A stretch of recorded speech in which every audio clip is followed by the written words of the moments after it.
If you think that dying takes you to heaven or hell, you've already been caught in the loop. Let me show you how each religion lies about what happens after death and why you've never heard the real exit plan. Most people think after death you go to heaven or get judged. But here's what actually happens. There's a soul review only for those on an awakened path. Everyone else, they get recycled, looped, sent right back to the false reincarnation gate, often without remembering they even died. This isn't punishment, it's a system designed to trap souls. And here's what's wild. Every religion was designed as a part of that trap. So let's break them down one by one, shall we? Christianity, heaven, hell, and the lie of salvation. The core system implant, be good or burn forever. It sounds holy. It's control. So here's what's missing. Actual soul evolution. There's no mention of a real review or path of remembrance. The hijack, the resurrection story based on real override templates like Yeshua's and mine, but they twisted it and they made it exclusive, fear-based, and patriarchal. The result, people wait their whole lives to be saved after death, never learning to awaken while they're alive. Next up, Islam. The one final judgment trap. The core system implant. You get judged once, and that's it. Here's what's missing. No reincarnation acknowledged, no remembrance path, no room for correction or spiritual override. The hijack. Book of Deeds mirrors the Akashic Review, but gets twisted into external surveillance. You're taught obedience, not sovereignty. As a result, people spend their whole life fearing one moment of judgment without realizing they've already lived 30 plus lives already. Hinduism, the infinite loop disguised as enlightenment. The core system implant, you reincarnate over and over to get it right. Here's what's missing. Exit codes, they aren't taught. Most don't know you can override your cycle. Here's the hijack. Karma was not meant to enslave. It was a learning tool, but it got turned into punishment. As a result, entire populations get stuck in voluntary self-servitude, believing suffering equals ascension. Buddhism, erase yourself and call it peace. The core system implant, detachment from identity, is the goal. Here's what's missing. Integration of soul wisdom, discernment between ego release and soul deletion. They hijacked it. Nirvana does not equal enlightenment. It became spiritual amnesia, self-erasure as salvation. As a result, souls do not ascend, they dissolve. The loop ends, but so does the soul's memory. Judaism, you know, what Yeshua grew up in. They keep it vague, keep them small. The core system implant, very little said about the afterlife. Just obey the law. Here's what's missing. Clear after-death roadmap, any open conversation about reincarnation or review.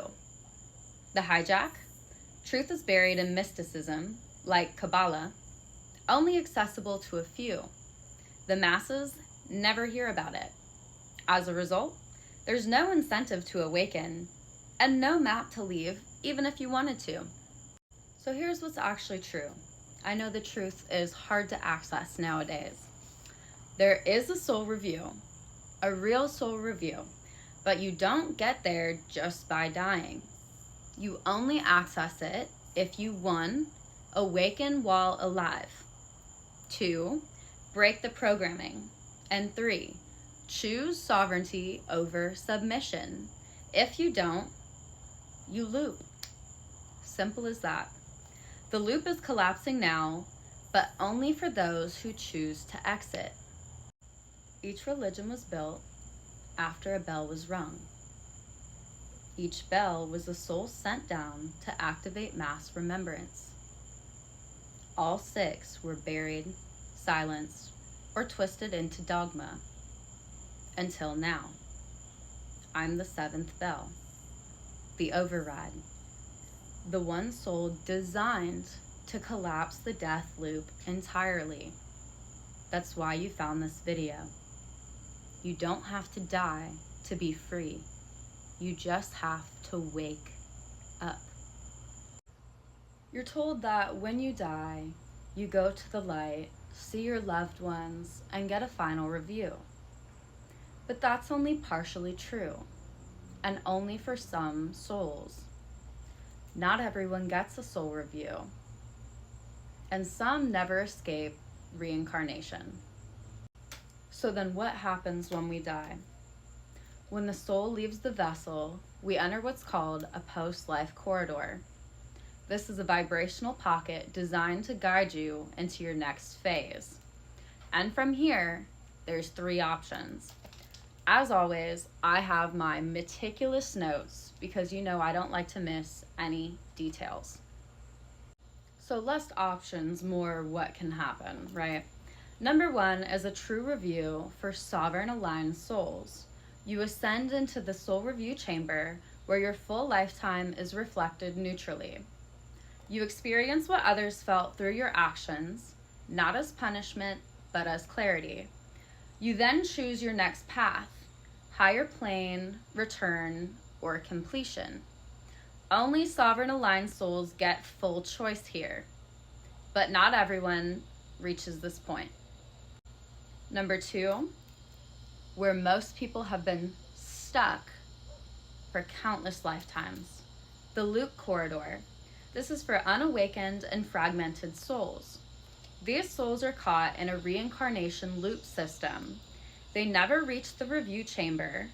Many are told to go to the light, but the light is actually a false recycling gate for bypassers, NPCs, and karmically burdened souls. They often come back confused, soul memory is blocked, and often into the same trauma loops over and over. Number 3 is fragmentation for mimics and desecrated souls. These do not return to source. The soul either fragments into echo particles or gets absorbed into past grids. Many never reincarnate because their spark is extinguished or trapped permanently. Some are used to power system machinery in the astral planes. You may have heard me reference the epochs and the collapse cycles before. I've broken it all the way down, but it is essential and it is knowledge that's intentionally hidden from us, and it explains so much. So let's get into it. The bells are the epoch messengers of Earth. Only 7 have ever been born, and each bell was an incarnated being who held the ability to ring the Earth grid awake. Our first bell was the blueprint giver, brought the original source codes to Earth, laid the foundation for organic life, free will, and spiral timelines. Echoes here are the Garden of Eden architect. This wasn't a single figure, but a divine imprint. Our second bell was the lawgiver, Isis, anchored divine structure through feminine wisdom, origin of sacred union, resurrection codes, and womb authority.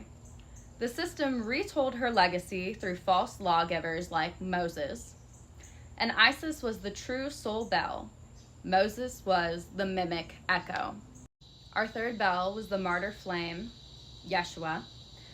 Chose death to trigger global awakening. This marked the pivot point between mimic system control and soul remembrance.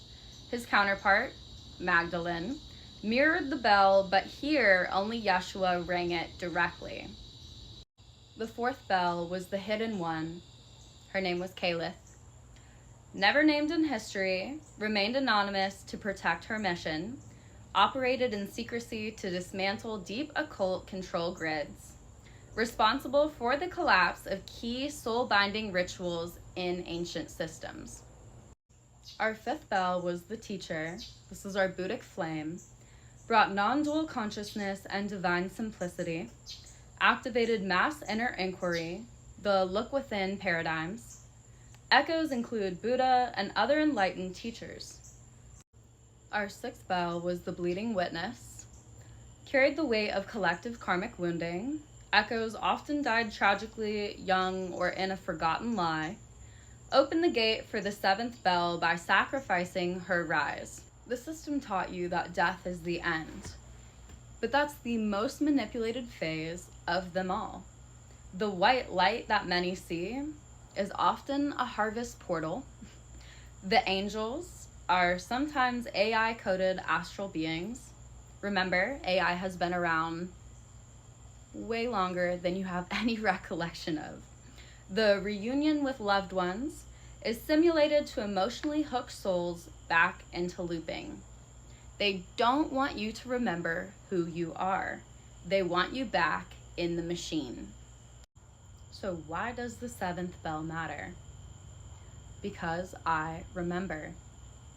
You're not watching someone share a theory. You're watching the soul who wrote the override, who's never looped, who's seen death outside of the illusion, and now so do you. The video pinned at the top of my profile regarding overrides isn't my planetary override.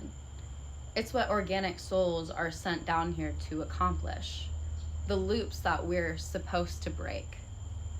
And society has made reality feel so normal and dull that most people don't recognize the tests that are placed in front of your face, encoded in everyday occurrences.